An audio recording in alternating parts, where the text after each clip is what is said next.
My mum made my dad crash our wedding night. Some of you may remember the story that I wrote about almost being trapped in an arranged marriage. Right up to the day I married the man who rescued me from that life, my mum saw my upcoming freedom as a threat. This is the story of her last grasp for control. I will call my husband Michael in the story, since I usually call him hubby, and that would be weird since my parents are the ones talking to him. But don't worry, it's still not his real name. When Michael and I were planning our wedding, we decided to move back to his home state so he could finish college. The plan was that he would spend our wedding night in a cabin in the woods, and then ride back with his family the next day, before picking up his car and setting off for our real honeymoon at the beach. All went well, and we had a lovely first day of marriage, alone together in our secluded little cabin. When night fell, however, my new husband started to feel weird about it, and wanted to lock our bedroom door, even though the front door was locked as well. I just thought he was being cute, because since I was raised in a cult, I mentioned in the other story, and he was raised very conservative, this was our first time sleeping together, and I thought it was adorable that he was so shy, so I humored him and locked the bedroom door. Edit. Apparently I wasn't clear enough here, but we were both virgins, and this was our first night for everything. I was hoping I wouldn't have to come out and say that, but the comment section was confused, so yeah. We had our alarm set for 3:30 because his family was picking us up to drive back at 4 a.m, and we went to sleep not expecting anything. I was awoken by a strangely familiar sound that confused me. Loud knocking, and then, "Opie, Michael, wake up!" All sweet and quiet, but getting progressively louder and persistent. It was my dad's voice, and he was in the house, knocking on our bedroom door on our first night of sleeping in the same bed as husband and wife. I looked at the clock, and it was 2 a.m. Both my new husband and I rushed to get our clothes on, bewildered as to how this could have happened. Once we were decent, we opened the door, and there stood my dad, smiling and completely oblivious to what he had just done. "Dad, there you are. Time to wake up." "Dad? Why are you here?" "We wanted to say goodbye before you left." "But we aren't supposed to leave till 4. It's 2 a.m. "I know, but your mum said it would take a while for you to get ready and pack your bags, and she wanted time to spend with you after that." Our bags were already packed, since we were only staying one night there. We hadn't unpacked anything. We had planned to just get dressed and go, but now we were awake 2 hours early and feeling very tired that my dad had woken us up in the middle of the night on our wedding night. I asked, "If the whole family is here, where are they?" "They're in the van outside. The gate to the driveway is locked. You have the only key. I walked down to get it from you and let them in." "But how did you get in the cabin?" "Oh, we have an extra key for emergencies. We just didn't realize that the gate had a key too." My husband grabbed the key and gave it to my dad, and after he left, my husband said, "Aren't you glad now that I wanted to lock the bedroom door?" I just nodded and feeling miserably embarrassed. Our two families drove up to the house. His parents were staying with my family during the wedding, so when my mum ushered everyone over, they got swept along too. All my siblings piled inside our cabin, darting around and asking which bed we slept in. My husband's face was red, and I could tell he was starting to not feel well.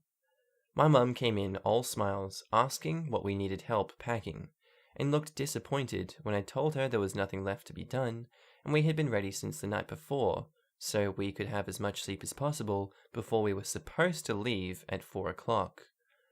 I could plainly see why she got the hint that I was not happy, but she shrugged it off and said, "Oh good, then we have more time to spend with you before you go." I just shook my head and looked at my husband, very concerned for him now as he was holding his jaw and starting to wilt against the kitchen counter. I asked him what was wrong, and he said that he had the worst toothache ever and thought that he might need a root canal since it felt exactly like the time that he had one in the past. He still smiled and said that even though it hurt, he was at least glad that it waited till after our wedding, so it didn't ruin anything important. I insisted that he was more important than anything else and asked what I could do to help him feel better. He asked for some ice water to hold in his mouth, and as I got it for him, my mum told him all the essential oils he should use to fix it up, and then called us all into the living room to line up and sing the goodbye blessing song. My husband politely stood there with his mouth full of water, as my mum led my brothers and sisters in pre-forming song after song until I finally cut in and said, "Well, we better get on the road and see if we can get Michael an appointment at his family dentist back home." My mum said, "Oh, really? I wouldn't have made us come out so early. If I'd known, you would have just left earlier." I shrugged and was just a little more than annoyed that she didn't care at all how long she was making my husband stand there in pain. We loaded our suitcase on top of the box full of things I was bringing from my old home. Then we hugged everyone goodbye and got on the road. As soon as morning actually arrived and the dentist opened, we scheduled an emergency appointment for my husband. They were very generous and were able to get his bad tooth taken care of in one day, and we were still able to make it to the beach. That is another story entirely. To this day, it amazes me how my dad didn't even realize how awkward it was for us to have him come knocking on our door during our first night together. I can only assume he was so focused on keeping my mum happy that he was on autopilot and wasn't thinking. I get him back though, now that they are divorced and he has his brain again, by telling the story of how he crashed our wedding night every chance I get, and watched his face turn, belatedly, red. Our next story was posted by user Iridius05, titled, "Entitled Mother Gets Me Kicked Off the Bus for Having a Disability." Hello, I have a disability. Haha, I can't remember what it is called for the life of me, which causes my ankle to give way for no reason. And it is very painful when it does. Hurts if any weight is on it at all. And I have started the progress to get, or attempt, to get a disabled bus pass due to this incident. I am currently in an ankle brace. Anyway, without any more explanation, here is the cast.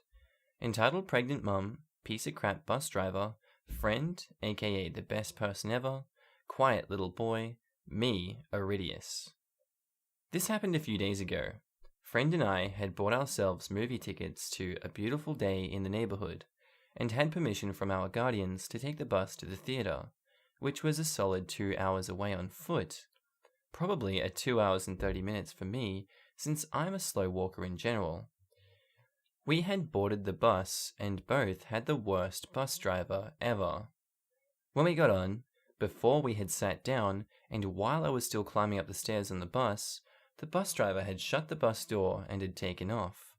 The bus had one seat open, and Friend knew about my disability, and being the kind soul that they are, gave me the seat. A few stops down the road, Entitled Mother and Little Boy board. Entitled Mother walks up the stairs, looks around, and huffs.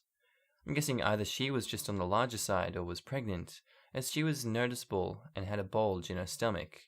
"Hey, you!" "Yeah, miss? I'm pregnant. I need that seat more than you." "Ma'am, there's literally a whole bus around you. Ask one of them. I'm disabled."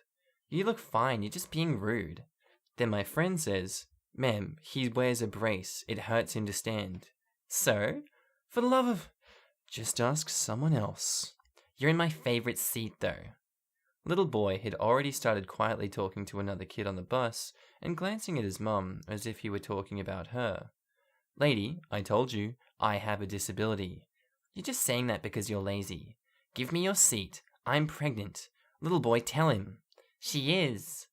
By now, we had caught the bus driver's attention, and he says, "Get up, boy." Me, ripping my pant leg up to show my brace.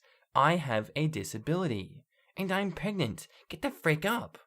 My friend says, "You can stand without constant pain. He can't. Ask someone else." "Get up or get off." "Come on. He can't stand without pain." At this point, I'm very upset about causing an uproar, so I wasn't fighting much anymore. I just say, "Ask someone else." And Entitled Mother goes, "Give me your seat." So my friend goes, "Come on, Iridius. We chose our battles. Is this worth it? I won't be able to get onto the theater on time if we walk." "Then miss whatever crap storm you're watching." At this point, I'm on the verge of tears, so I could hardly speak. My friend says, "I'll call a taxi. Frick this." "Okay. Now frick off. You don't even deserve to be at the movies." And the bus driver yells at us to get off. Friend left the bus behind me, but before it took off, They poked their head in and yelled, "Go frick yourself, bitch!" I didn't see that look on her face, but from what friends told me, it was priceless. Friend and I ended up getting to the theatre on time, and got home relatively quickly on another bus, and its bus driver was thankfully fine. Anyways, this is the end of the story, and have a good night, day, or evening. Post note, I am reporting him when I get home, and I'll just update this post with the name of the disability once I'm home. I'm sorry it took so long. I'm the worst with names of literally anything. I don't remember my siblings' names well, as an example. Edit, I'm now home, and my disability is called Ehlers-Danlos syndrome, according to the documents. No wonder I had a hard time remembering that name. Like stated, I'm very bad with everything's names. And don't worry, I'm about to report the bus, with the help of friends' actually good memory. Our next story was written by user Enjoyer Bulari, entitled Mum Angry Over Disabled Restroom Stall. So some quick backstory. I have something spina bifida and a tethered spinal cord. In the past year, my mobility has deteriorated enough that I have to use a wheelchair whenever a lot of walking is required. And I know it's spina bifida, I just boofed it up. I'm not paralyzed, just have really, really bad noodle legs because of my condition. This happened at Fiesta, Texas, in San Antonio. My family and I were there, and both my oldest daughter and myself needed to use the restroom. Now, most of the time, whenever we go to a public restroom, the disabled stall is occupied by someone who isn't using it in the way it's intended. That's not really a big deal. I can understand why, and like usual, the stall was occupied.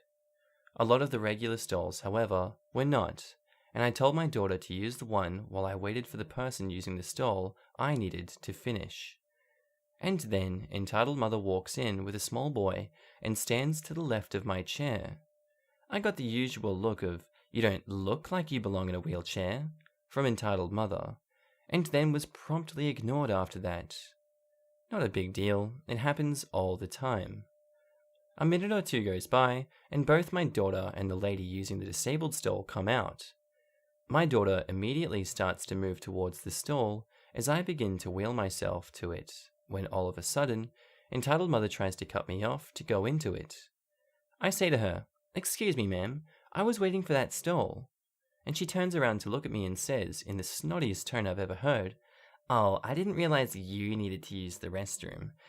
I thought you were waiting for your daughter." I tried to politely explain that I didn't actually need to use the restroom myself, when I tried to say that there were other stalls she could use. She cut me off to say, "Well, can't you wait a little longer? My son and I really need to use the restroom, and I don't like using the smaller stalls. It's not like you're going anywhere." By this point, I just kind of laughed at what she said and simply responded, "Maybe, but I was still here first, and need to use it before I make a puddle on the floor." Her face got pretty red after that, and she looked ready to start telling me off. That's when another lady walked in and just sort of stared. I guess entitled mother took that as a sign she couldn't be a rude snot like she wanted, and forcefully grabbed the boy and moved to the stall next to the disabled one. My daughter, looking fairly unfazed, kept the door to the stall open so I could wheel in before closing it behind us.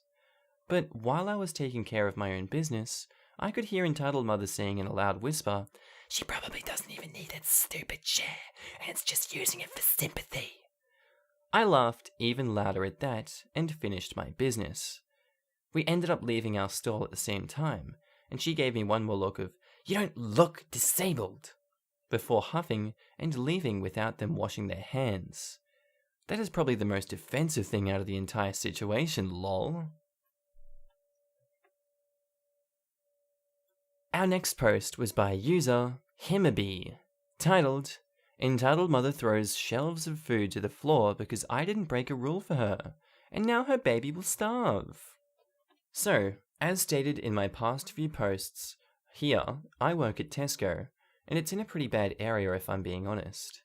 I'd never lived there, and thanks to Christmas picking away at people's pockets, a lot of people have started attending the reduction shelves a lot more than normal, so my job has been pretty hectic as of late. Normally, It's the occasional pushy customer who barges past me to get something off the shelf. And I don't mind that too much. It's to be somewhat expected, to be honest. But today something happened that actually made my blood boil. It all started after I was just finishing off the first reduction of the day. There are 3 normally, and today I was working late, so I ended up doing all 3. When I saw an arm reach over my head and grab a leg of lamb off the bottom shelf, I then heard a loud sigh, followed by an, "Excuse me." I turned around to meet eyes with a woman. Late 40s, with typical Karen haircut, holding her hand is a young girl who looks around 6 to 7 years old. So I say, "Yes, can I help you?" "This lamb is only £1.45 cheaper than normal. You need to make it cheaper because I want to buy lots of them and freeze them all. My little girl loves her lamb, don't you, sweetie?" Side note, there were around 15 lamb legs on the shelf, left over from Christmas. The little girl nods. I smile and respond with, "Unfortunately, that's as low as it will go for now. I won't be doing the next review until around 2 o'clock. She does one of those weird fake smiles and asks, "How much will it be then?" I tell her I didn't know, as the price normally varies from between 30 to 55% off, depending on how many have been sold since the first reduction. She then smiles again and says, "Well, I don't think that will be cheap enough then, either. Can you do any better?" I then explained that at around 6 o'clock we do our final reduction, and anything that's left gets around 75% knocked off. And this seems to please the entitled mother, and as she was walking away, she shouts back at me, "So if you save me about 5 of those lamb legs, I'll be back at around 7 o'clock. "Sorry ma'am, but I'm not allowed to save stock for anyone. It's first come, first serve. That's the rules," I shout back. Entitled mother laughs and repeats the fact that she'll be back at 7, and then walks with her daughter around the corner, so I continue with my work. I was about halfway done with the final production of the day, and by this point it's around 6:45, and all of the mentioned lamb legs are already gone. They were picked off the shelves almost instantly, and this is when I see entitled mother coming down the aisle towards me, basically dragging her poor daughter behind her, and I can already see the fire into her eyes. "Where is all the lamb? I told you to save me some!" I take a step back and try to explain. "Sorry, ma'am, but like I said earlier, we aren't allowed to—" "No, I don't want your excuses. We needed that lamb for our meals. We don't have a lot of money after Christmas, and that was going to feed my baby. Now she's going to starve." I was almost certain that entitled mother was exaggerating, but to try and calm the situation down, I offered her some of the other food that I hadn't reduced yet at a slightly better rate.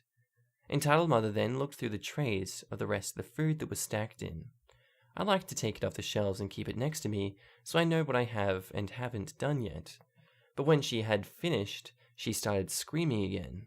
"We don't want any of this crap. We want our lamb. Get some off the shelf and give it to me now. You have to, or we will starve." I really am sorry, but I'm not allowed. I cut myself off when I saw entitled mother put her hands on the stack of trays of food that I was stood next to, and she pushed them onto the ground. The food went everywhere. Yogurt, meat, milk, pasta, dips all over the floor, me and the other customers. Some of it even went on her own daughter. At this point, I'm furious and I want to scream at the entitled mother. I want to throw her food back in her face and shove her to the ground. A few members of staff, including my manager, have now run over and are making sure everyone is okay. Entitled mother then begins to walk out without even checking to see if her daughter was okay. My manager is followed after her and left me and the other staff to clean the mess. I ended up staying for around 45 minutes late to clean up the floor and myself. Around 150 pounds of food had to go to waste tonight, all because I didn't break a rule for someone. Edit. So this post blew up overnight, and it seems a lot of people wanted to know if entitled mother faced any consequences. So I called my manager this morning and asked about it, and she explained that entitled mother was forced to pay for damages to the floor and shelves and trays, as well as getting banned from the store. I don't know exactly how much she had to pay, but she told me it was around £600 total. Dear Lord. Our next story was posted by user Peachy123_JP, titled, "What do you mean no?" So, our cast are entitled moron of a mother, entitled mother's kid, who's about 8 years old, entitled mother's nice kid, who's about 14, I think, the elderly passerby, and me. For a bit of context, I got a new drone for Christmas, and it's one I control from my phone. This is important later. Also, the park I talk about is down a path from my house and leads onto other housing estates, but also some woods. So I was flying my new drone in the grass fields of the park behind my house when PB came past. He was quite old and seemed amazed at how my drone worked. I showed him how it connected to my phone and how it can do flips and bounce and things. He seemed genuinely interested, so I tried landing it on his hand, which he seemed to enjoy. He said he hadn't seen his grandson for a while and would get him one as a Christmas gift, as he hadn't seen him for Christmas yet. I was quite happy at this point and, truthfully, a bit sad that the old gent had left. Then the fun began. I heard this shriek of joy, and I turned around to see Entitled Kid running towards me, screaming and waving his hands excitedly. A typical entitled mother came behind him. Nice Kid was trailing on behind and looked as if he knew what was about to go down. Entitled mother, "Look, Entitled Kid, go play with that plane." And he says, "Plane, plane." He was only young. "Actually, it's a drone that I control from my, I don't care, but let Entitled Kid play with it. He likes planes." "I'm sorry, but I can't as he's very young. This was a very expensive Christmas gift and is very delicate and easy to break." "What? No, it's not. It's a plane. It's not going to break." "Well, it can break very easily. It's not a plane either." I was a bit annoyed at this point. "No, that's a plane, and give it to Entitled Kid, now." "No, I'm sorry, but I can't." "What do you mean, no? Let my son play with your plane now." "He can't fly this. It's very easy to break, as I've already explained." "But you let PB fly it." "No, lol, PB was just watching me, and he was being nice, unlike yourself." Entitled Kid then made a grab for my drone, but it was hovering out of his reach, and I flew it even higher to be safe. "Give Entitled Kid the plane so he can fly it." "Even if I did give it to him, he couldn't fly it as you have to control it from my phone." "Well, then give him your phone too." I'm a bit shocked at this point, but I will spare you the majority of the argument, as it was just the same thing as above.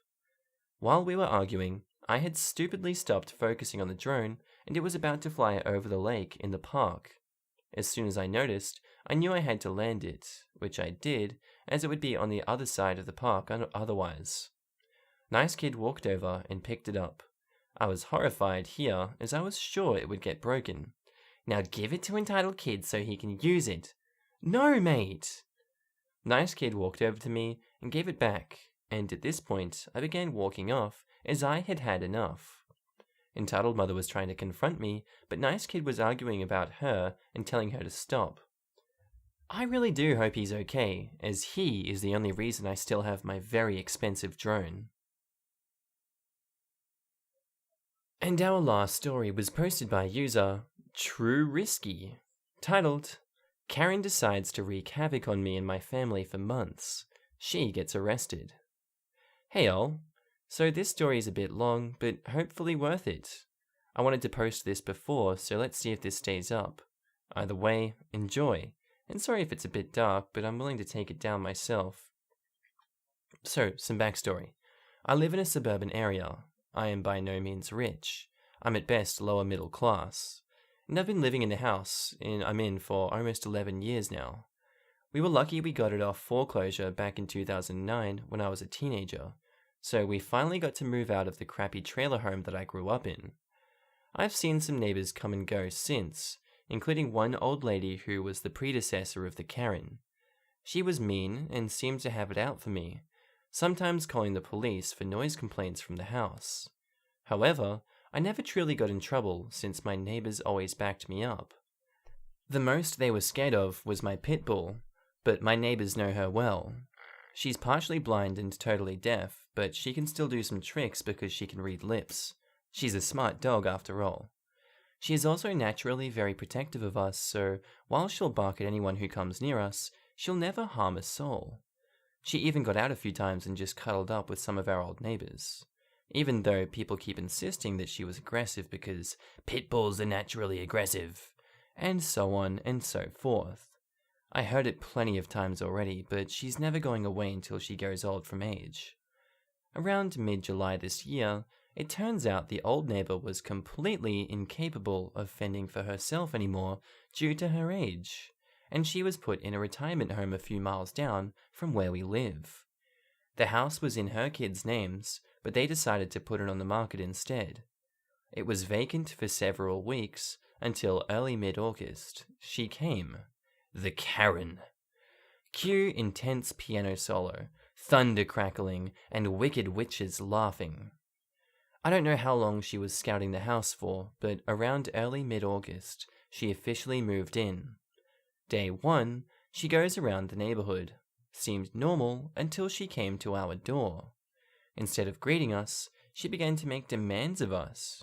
Instead, we remove our tree and the plants in our front lawn since they'll blur leaves on my lawn, and my lawn has to be maintained, and you and your plants are going to hurt it in the long run. Note, she was literally the street away from us, a total of 8 houses apart, on the other side of the street. We told her no and that she will be fine. But for the next 10 or so minutes, she kept pushing it until finally, my stepmother slammed the door on her. Apparently, later on from what I learned, she made similar demands to the other neighbors, and some demanding that they either move out entirely because they'll scare her son with their appearance, and some threatening to call cops. I still don't get her reasoning behind this, but whatever. Day 2, I'm off to work around 7 in the morning when I begin to unlock the car. Karen saw me and ran across to me, seemingly fuming. "You, stop right there! You have a pit bull in that house?" Me, confused. Yeah, but don't worry, she's a total teddy bear. She just, "No, I demand you get rid of that hellspawn now. Pit bulls are a lapdog of the devil, and all they're good for is killing. They're super aggressive, and I bet that she's been dreaming of biting your head off many times already. And as it stands, she's a threat to my son and the neighborhood." Me, taken aback, but after a few moments I say, "Ma'am, as I said, she's a teddy bear. I know you're scared. Pit bulls have a bad reputation, yeah, but I swear she's been trained well, and she wouldn't hurt a fly. I've been living with her all my life, and not once did I see her attack a soul. I swear, you and everyone else is safe." "Bullcrap! You're lying. If you don't get her impounded or put down today, I'm calling the fudging cops on you, saying that you and your devil dog assaulted me. Who are they gonna believe? Someone like me, or a low-life piece of crap like you?" I was very much ticked at this lady, so I just got out of my car and began to drive off. She slammed her fist on the roof of my car several times, but eventually I got to work. Luckily, she didn't leave a dent. When I came back home at around 5:30 that afternoon, there was 2 police cars near my house, and Karen standing there giving me a crap-eating grin, and giving me the middle finger. I got out, and the moment I went inside, I see my dog sitting on the chair, with 2 policemen sitting on the couch, and my mum and stepmom in the living room. From what I got, my dog was trying to protect my mum and stepmom once the police came inside, but luckily, my stepmom managed to calm my dog down, and things were, well. She even came and licked one of them. After talking to them for a while, they decided to drop the case then and there, but keep an eye on both my dog and Karen. She got off without any trouble.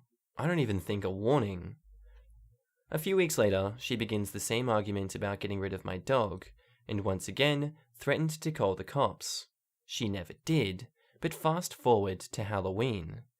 My uncle was with us, same as his 3 daughters, and I helped take care of them. 3 10-year-olds hyped up on sugar as hell, especially on a holiday. My uncle was on the front lawn sitting in the trunk of his truck, handing out candy and other stuff to any kids who came in his way. An hour and a half in, the cops come again and confront my uncle in the front lawn. My stepmom goes to figure out the problem. Apparently, someone called the police on my uncle saying that he was inappropriately touching minors and hit on any female who came his way. We were shocked and ticked. My uncle is nothing like what they're saying. We eventually figure out who called the cops. Lo and behold, it is Karen. We go to her house and both me and my uncle and my stepmom are fuming. She opens the door and instead of trying to talk it out, like a normal person, she played the victim, insisting she and her son saw my uncle in the act. We did not buy it. Plus, our neighbors caught wind of it and soon defended my uncle, saying he was just sitting in his truck, handing out candy, and nothing more. Karen kept insisting her son was in danger of my uncle and refused to talk with us anymore. She slammed the door in our face, and the next morning, she puts a letter on our front door, simply calling us problematic for her son and neighborhood as a whole. And next time she has to report us, she's going to make damn sure she's going to ruin our lives forever. Yep, I'm dead serious. I'm not sure how I got the ire of this woman other than having a fluff-balled dog. The next day, she does it again and threatens to call the cops on us if we do not get rid of my dog. Then came the incident. The incident that nearly ruined my life. I was at work in early November, and I was doing my normal thing out in the shop when she came in, and asked me for me specifically. My boss figured that we knew each other. Oh, trust me, we did. And brought me over. She wanted me to get a part for her, and my first thought was, okay, but you could have literally asked anyone else. But I complied and did it anyway, figuring it was only going to be a minute of being near this demon. What she wanted was on the top shelf, and when I got it, she got angry saying, "Why did you touch me?" And I just looked confused. I just said, "Sorry I'm trying to get your thing, sorry if I bumped into you," and I got it. She looked like she wanted to kill me and walked away. A few hours later, I'm called in, and apparently she filed a sexual harassment claim against me, saying I touched her ass and called her dirty names. And when I told them to check the cameras to where we were, they found out there was no contact whatsoever. But the police were there, so I asked, "She's been harassing me and my family for months. Is there anything I can do?" Which they just told me, "Unless you have proof, we cannot do anything. No proof, no charges." I was furious when I drove home for the day and decided to talk to a friend of mine who knew law much better than me. He recommended to record her in the act and that my state was a one-party consent state, so I figured next time she did her trick, I'd have her. Well, turns out I never had to do anything. Weird, I know. A few days after Thanksgiving, I walked out of my house to go to work and I saw a police car across the street. Karen in the back of the car in handcuffs. Well, I couldn't see it exactly, but I figured she was. And then I saw her son.